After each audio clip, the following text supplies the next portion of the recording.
church cares, and so does the St. Raymond Annatis Foundation for Freedom, Family, and Faith. Hi, I'm Ann DeSantis, Executive Director.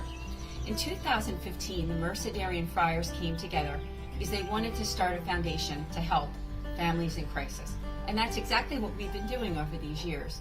Whether it be something to do with divorce, separation, trauma, job loss, loss of a loved one, or other adversities, we've helped so many families get through those tough times through the spiritual works of mercy. We'd love to hear from you. Please do get in touch with us for our services. They are prayer, priestly consultation, podcasts and videos, and programs and events. We look forward to hearing from you. Just go to nonotus.org and get in touch with me. I look forward to hearing from you. God bless.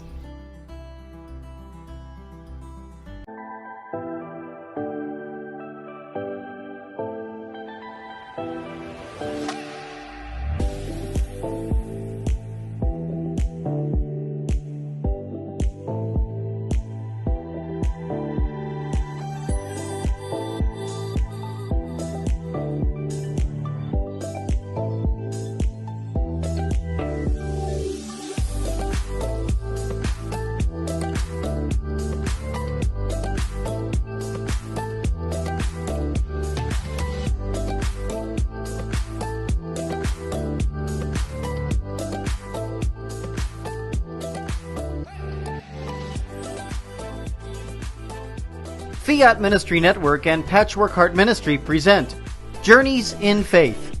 Now, here's Ann DeSantis.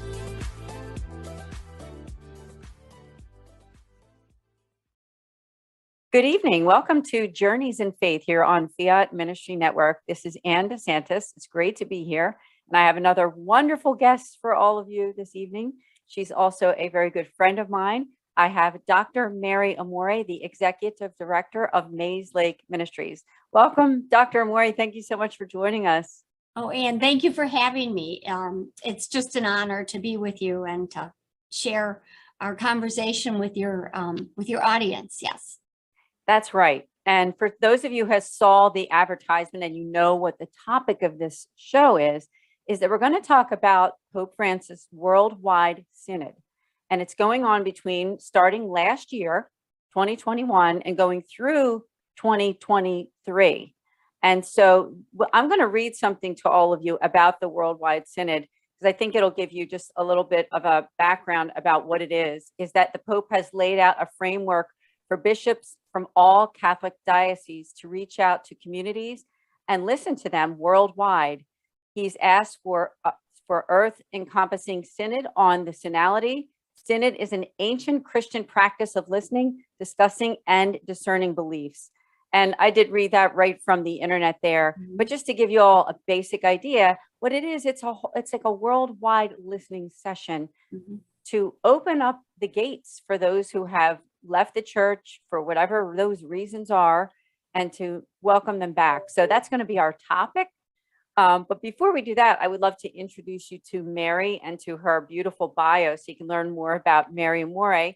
Is that Dr. Mary Amore is the Executive Director. She holds a Doctor Ministry degree in Liturgy and Master of Arts in Pastoral Studies from Catholic Theological Union. Dr. Amore is the author of 3 books. Those are Primary Symbols of Worship and the Call of Participation, Every Day with Mary, and Every Day with Joseph, as well as the creator of 2 DVD series. And those DVD series are called Eucharist, Pathway of Transformation, Healing and Discipleship, and From Mary's Heart to Yours, published by Pauline Media. A Cardinal Bernardine Scholar and distinguished member of the North American Academy of Liturgy, Mary has been a presenter of the LA Congress, University of Dallas Ministry Conference, the Diocese of New Hampshire Ministry Conference, as well as conducting parish missions, retreats, and adult faith formation programs.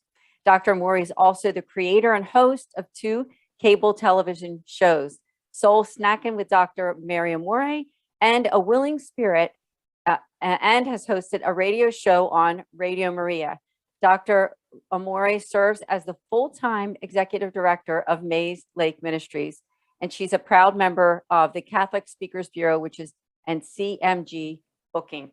I know that was a lot for me to read, so hopefully I didn't miss anything there, but you have a wonderful bio. Thanks, Ann. The only thing you missed is I'm a wife and a mom and a grandmother of two little adorable girls. So, and those are my heart and joy. So That's right. Sometimes when we read those bios, they tend to focus on that professional side of us. And I know mine the same way, but you're right. That wife and mom, that's the vocation, right? yes, And probably the most important piece for all of us. indeed. And I thought we could start out with, if you could tell us about yourself and the ministry. You are the executive director at Maize Ministries. And I believe the website is at maizelake.ministries.org. Yes, I think it is, so. right. For people watching, you might want to just open up your phone or your laptop later on and check out the website. They're located in the Chicago area. So in terms of what we were talking about with this synod and that walking with people, you do that a lot with the retreats that you have there. What have you learned about the people? And also, please do tell us about Maize Lake. Thank you, Ann. You know what? I've been executive director of Maize Lake Ministries for 15 years now. We're in our 30th year. And really, over the course of these 15 years, it's an honor. People call and they're searching. Our human being, our hearts are made for God, and they won't rest until we find Him. And so many people, as you said, are they've lost their way, or they've kind of just grown cold in their faith. And so when they come to us, we're a center for spiritual direction. And we could talk about this later, but spiritual direction is a really wonderful way for people to actually get personalized guidance and accompaniment on their spiritual journey to Jesus and back to the church. We've got 45 spiritual directors who are gifted in many, many areas of life's problems. And with COVID, we had to take all of our programs online as well. So we can minister to people across the United States, not just in the Chicago area. Yes, we do in-person events here, but we also can do spiritual direction and counseling via Zoom or phone. So there's no one we can't help. And you know what, when a call comes in, 9 times out of 10, people they're searching. They want to deepen their relationship with Jesus, and they just don't know how. And even if they're attending church, just because you attend church on Sunday doesn't mean you have that really deep relationship with Jesus. So that, I think that's what the Synod is calling people, is to, we want to hear people's stories. We want to meet them where they are so that we can help bring them closer to Jesus. Yeah. Wonderfully stated. And I can also vouch for Maize Lake because I've actually done the spiritual direction with one of your spiritual directors in the past and got so much from that. And I know another personal friend of both you and myself, Brian Cayley, he is also one of your spiritual directors. And so it's just a wonderful thing. And then, of course, I also did a program for you over this past year called Becoming More Compassionate, which was 3 sessions that they could do with me on the topic having to do with a book that I wrote, The Love and Care for the Marginalized. Yes. And so that was also something that I experienced in working with Maize Lake, and I can't say enough good about it. And so please do, for you watching, if you're looking for a spiritual director or you just want to find out more about the ministry itself, maizelake.ministries.org. And although they're located in Chicago, they do a lot of things online. So it doesn't really matter where you're located. Although if you are in the Chicago area, you do have to visit, right? It's a wonderful place to visit. So have you ever had encounters with people, and maybe over the years being with your experience, someone who really is searching or felt some kind of rejection from the church for whatever that could be, right? And during our second half of the show, we're going to talk about that. We're going to talk about those reasons that people leave the Catholic Church and how this synod, how it can help for people to feel that welcoming to come back, right? So with that said, I mean, have you ever experienced that? Maybe someone coming to you, of course, you don't need to go into all the details, but What would you say for people who are in that spot? What are they feeling when they come to you? You know what? A lot of times they're feeling lost. You know, they know that something's missing from their life, but you know, through life itself, you know, putting up barriers or bad decisions they've made, they found themselves feeling on the outside looking in, when in fact we are all you know, outside looking in into God's heart. I want to share one story with you. There was a young girl I knew. I heard about her story, and she had, you know, been raised Catholic and then drifted away from the church through bad decisions.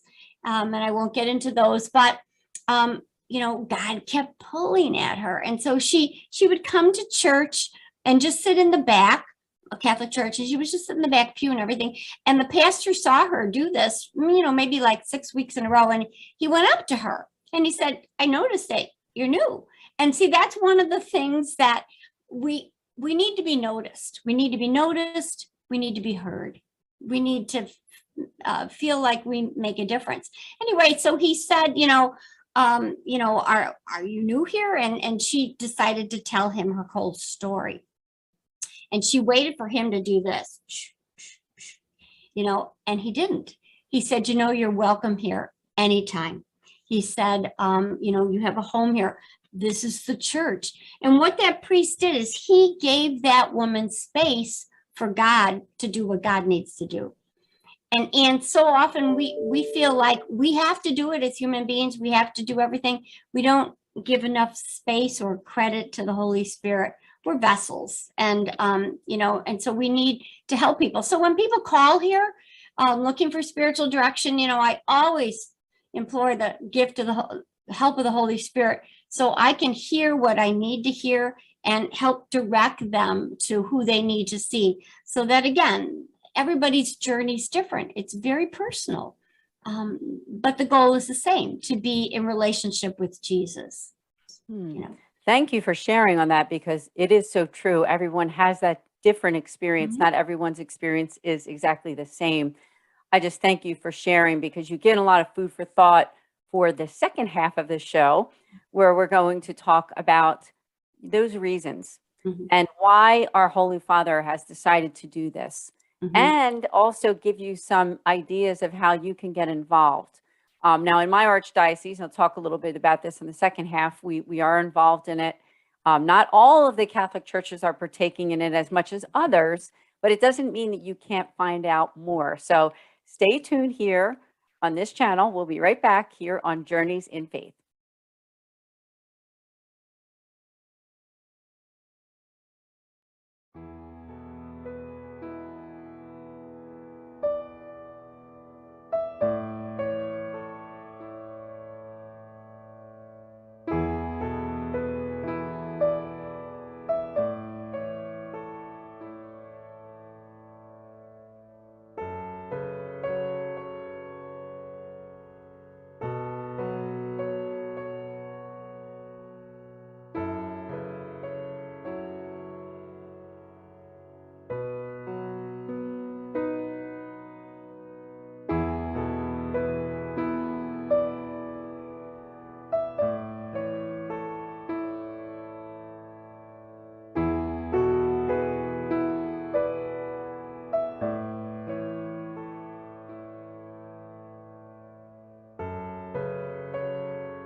Welcome back to Journeys in Faith. Thank you so much for joining myself and my wonderful guest, Dr. Mary Amore, as we're talking about the Worldwide Synod from our Holy Father, which began last year, 2021, and it's going through until next year. And what it is, it's like a worldwide listening session to those people who feel that they are not being served in the church, or maybe they've left the church for one reason or another.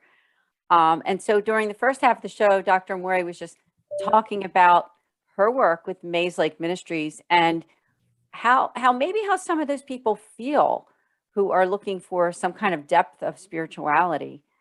And so I thought maybe we could talk about this, Dr. Amore, is just that the reasons, some of those reasons why people just decide to leave. I'll just start it out and maybe you can add to it. I do think that sometimes people leave the church because they just don't care for the parish that they're in, whether it be a pastor that they don't like, or some people that they don't feel like supported by, or that they don't have friends there. And then they start to get bored. Maybe they don't understand the church and that the Eucharist is the gift, right? And you're there for the Eucharist. A lot of people say that doesn't matter where you go to church because it's the Holy Eucharist. But I think sometimes that it's not a bad thing that if someone is unhappy at a church, you have two options, right? I mean, you can either go to the pastor, go to the people that work there and say, listen, I'm not feeling like I'm being fed. And maybe that's just a matter of them learning more about the gifts of our faith. That's true. The catechesis part of it, but maybe there's some truth to it too, right? Maybe the leadership isn't good. Maybe they really and truly aren't feeling like they are part of that community. So I didn't know if you had anything to say on that piece. Oh, and thank you. Yes, as you said when you were introducing me, I do parish missions, and so I go to a lot of different parishes throughout the country. And what I always tell, it's okay. Excuse me. Okay, sorry. So anyway, so what I hear people, and they don't feel welcomed. They don't feel like they belong, and or the priest said something at the homily that just drove them crazy, and just all the natural things that happen, and we can't please everyone every moment.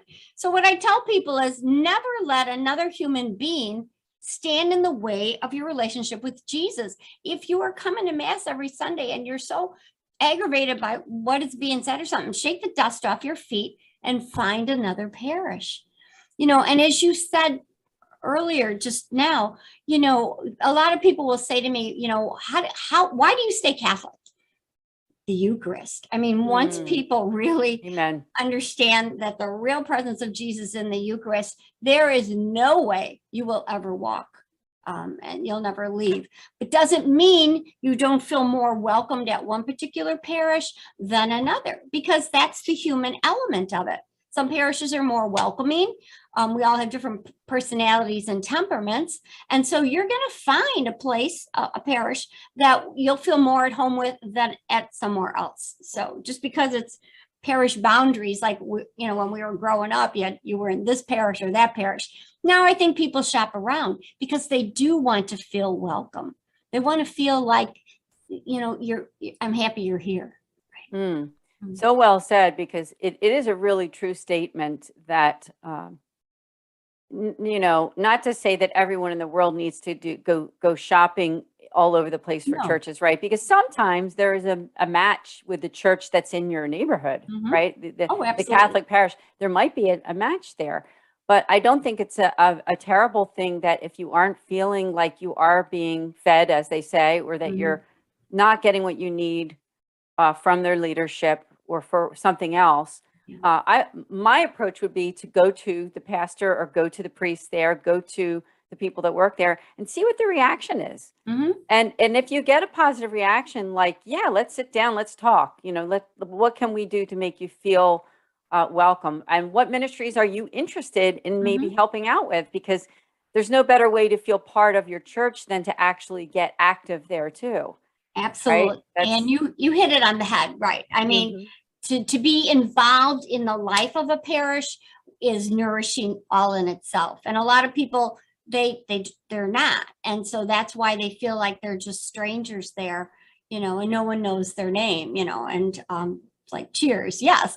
You want to go where someone knows your name, because that's very powerful. And it is. It is. And I will admittedly say, not to elaborate, but it did happen to me that my family and I did switch churches.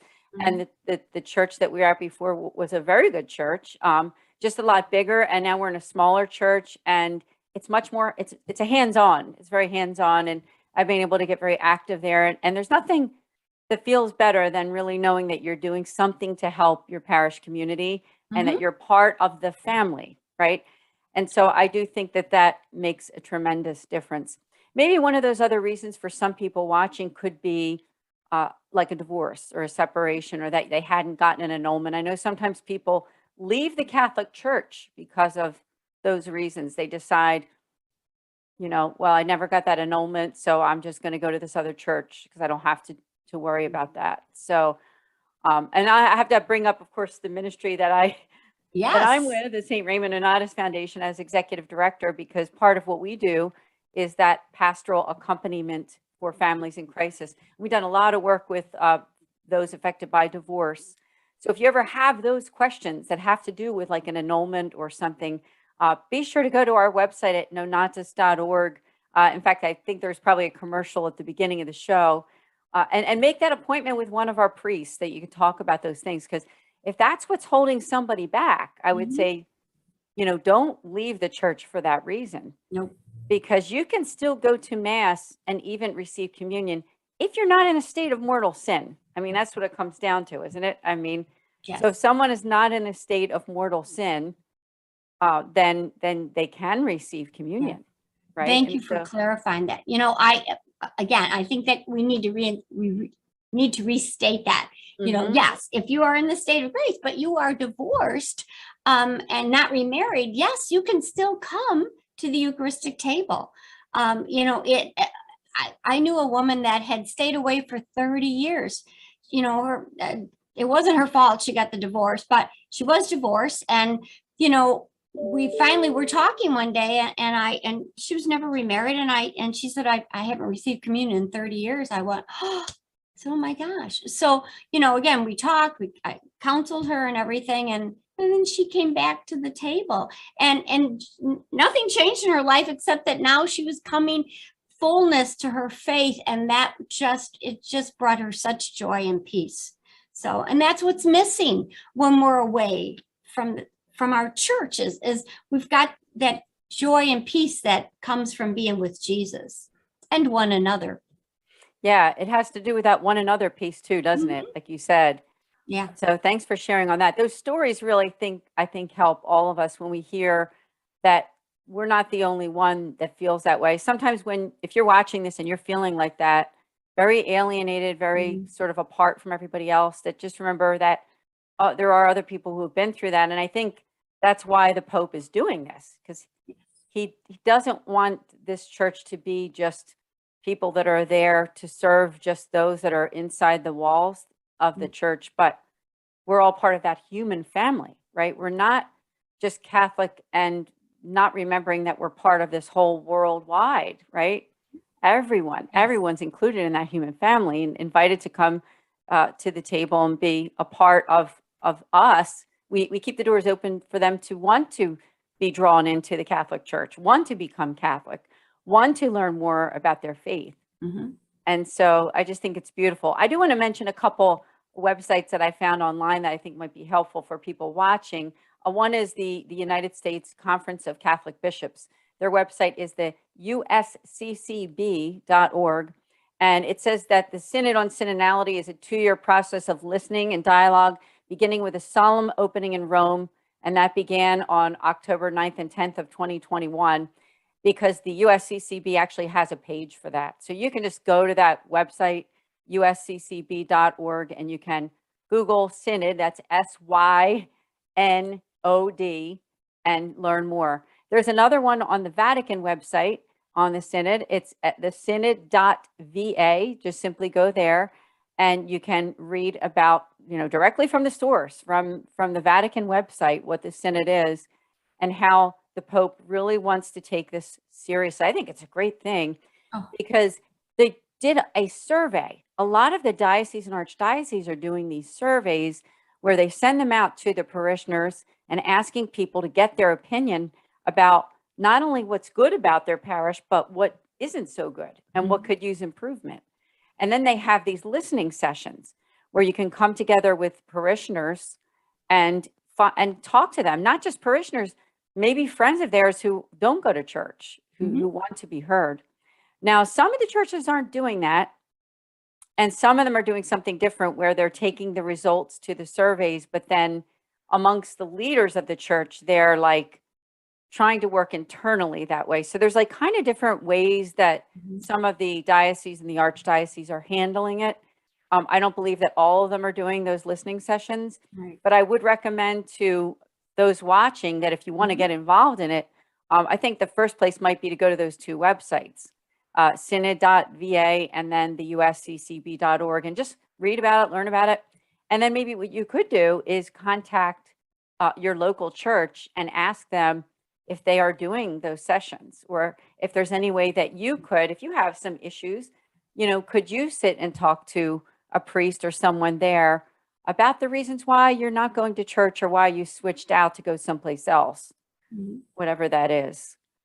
So And it's just so heartwarming that Pope Francis is really doing this, that he cares that much about all of us, you and me and anyone else that's listening. He uses the image a lot of the church as a field hospital. And I love that image because what is it? That's a mass unit. You have to tend to people's wounds, their spiritual wounds, right on the spot. And that's really what he's trying to do. He is trying to bind up our wounds and lead us back to Jesus, back to our church, And the medicine that you do that with is mercy and compassion. And I think that this is just a wonderful time in our church to be able to be seen and heard and to make a difference. yeah, that's right. Seen and heard. And it's so important because there's some people that have that image that the church, all they care about is money. I mean, I think that's another reason you hear that, Yeah. like they just want my money and don't really care about me. So if that's your reason for leaving the church, take it to the church that you left, go back, because I do think there's a different attitude now, right, in the world right now in the Catholic Church. The fact that the Pope is doing this and having those listening sessions, because the first and foremost is faith formation, practicing our faith, the sacramental life, all these things. I mean, that's why the Catholic Church exists. But the mercy and compassion, I do believe that our Holy Father has really brought that to the forefront, because they're the tools that we do it, right? When we're Catholic, it's not a checkbox thing. It's not like, okay, I went to Sunday Mass, I went to confession, I gave my envelope this week. I went to the prayer group they had. It's not about that. You can do all those things, but if it's not including also that element of being a kind, nice, and good person on top of it, then it really doesn't mean anything. No. And I think that people, you hear them say that, the word hypocrite sometimes, that people who are religious or practice faith, maybe not just Catholic faith, but people who are very much into religion, but then you see a different side of them. I think that's where our Holy Father is trying to bring it all together and say, you know what, this matters, that way that we interact with one another. It matters how we show people that we love them and that we care enough to listen. Listening is a gift, isn't it? I mean, I think that when we listen, it's a gift to the other person to be heard. Now, when you listen to somebody, you might be hearing things that you may not agree with, right? It could be even something in the sin realm, like they might tell you something where you're like, wow, that was a mistake. They should never have done that. Right. But it's not about that when you're listening to them. What it is about is let them tell their story uninterrupted. And then you're guiding them gently along to the teachings of the church and the gifts of the church. Because I think when people just hear like, well, you should never have done that, that was a sin, or you need to get to confession for that.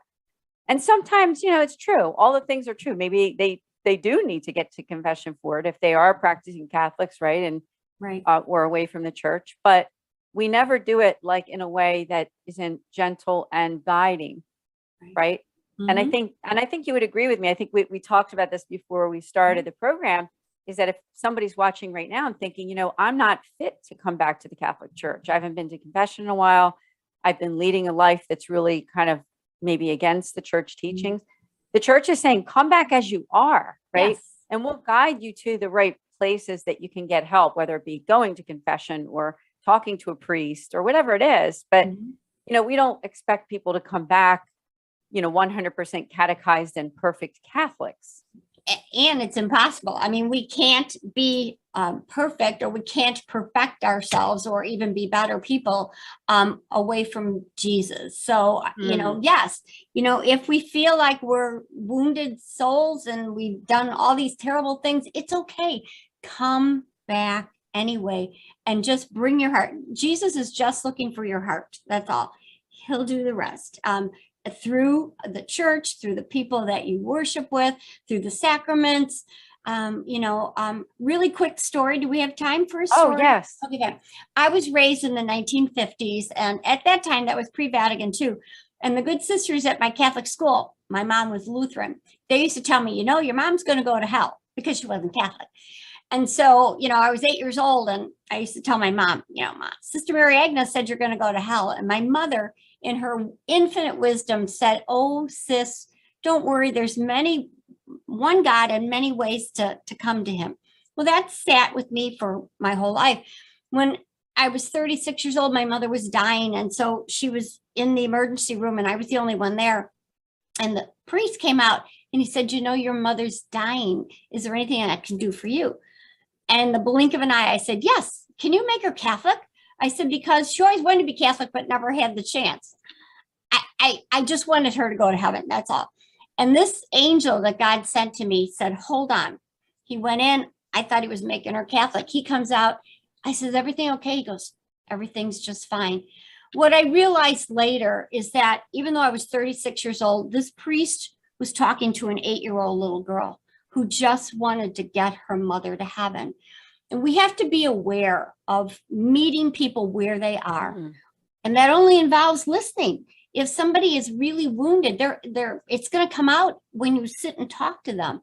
That's not the time to tell them how wrong they are. Mm. That's the time to embrace them with the love and mercy of God. And then again, allow God to do what the Lord needs to do. So I think that's an important thing, is to meet people where they are. Amen. Thank you for sharing that story. And admittedly, you told that one on another program, which I'm glad you said it again, because it can never be heard enough when you have a wonderful story like that. That's a teaching moment, right? Teachable moment. And so thank you so much, Dr. Amore, my friend. So glad that you're a guest here on this show. You're going to have to come back again, and maybe we'll do another part to this. But I want to also thank our audience for being here. And please do, as we said, check out more information about the Synod. Just Google it, learn more. Go to your local parish or your archdiocese or diocese and find out, because the Holy Father cared enough to do this. So it's a beautiful thing. Yes. Amen. Again, thank you so much, Dr. Amore, for joining us. Thank you for having me, Anne. Keep up the good work you're doing. Thank you. Thank you. So everyone will see you here next week on Journeys in Faith on Fiat Ministry Network.